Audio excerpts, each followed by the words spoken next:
دهوک پردهاترین پارێزگeh li Herêma Kurdistanê û desthilatê zûrtirîn mifajê dîtiye. Ed beramber ji de xelkê wê zararmendtirîn e.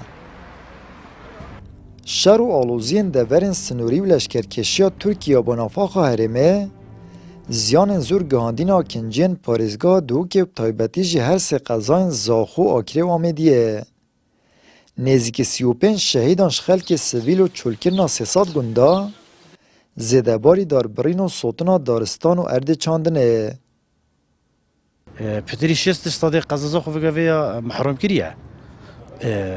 Taban ihtimala zamanê behsiya jî vegevê dever nehate mehrûmkirinê ji xelkê wê. Darê min ê tê birîne bi destê Kurdê Bakur. Bija bi navê çetatiye bit bi navê çi bit muhim her Kurd e. Zimanê wî Kurd e wekî min, axa wî Kurd e, kelturê wî Kurd e, em çi navê dîlê nekin. Çünkü heger gîreta Kurdî nê serî dabet ev fiilê nakin. Ekîd de saladarê dide. Layangiriya Tirkiye û vî alî jî çavgirtina desalata Herêmê ye. Serarayî wê çendê ku xelkê parêzgeha Duhokê zararmendên serekîna ji hatina leşkerê Tirkiye û çûlkirina gunda û arebûna xelkê deverên sinûrî, lê tanha civata parêzgeha Duhokê hîç kombonek li dûr vî babetî negirê daye.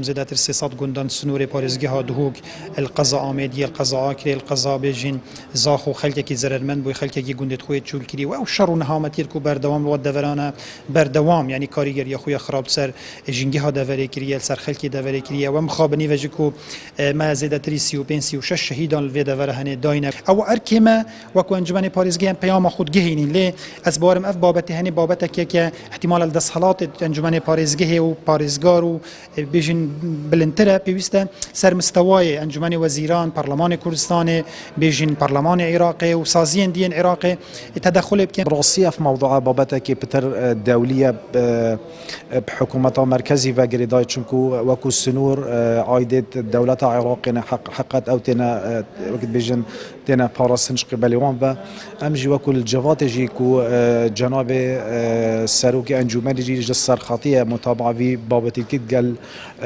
cenabê parêzgarê Duhokê taban mustemer danûstandin têne kirin belê min gote te mewdu civatê jî ev nayête ev kêşe helkirin çunku kêşeke her yani kevne û girêdayî bî wekû bêjim dewleta Iraqê û dewleta Tirkiye ve. Kes bila xwe xudanê parêzgeha Duhokê nezanît bila wê xewnê jî nebînîtin.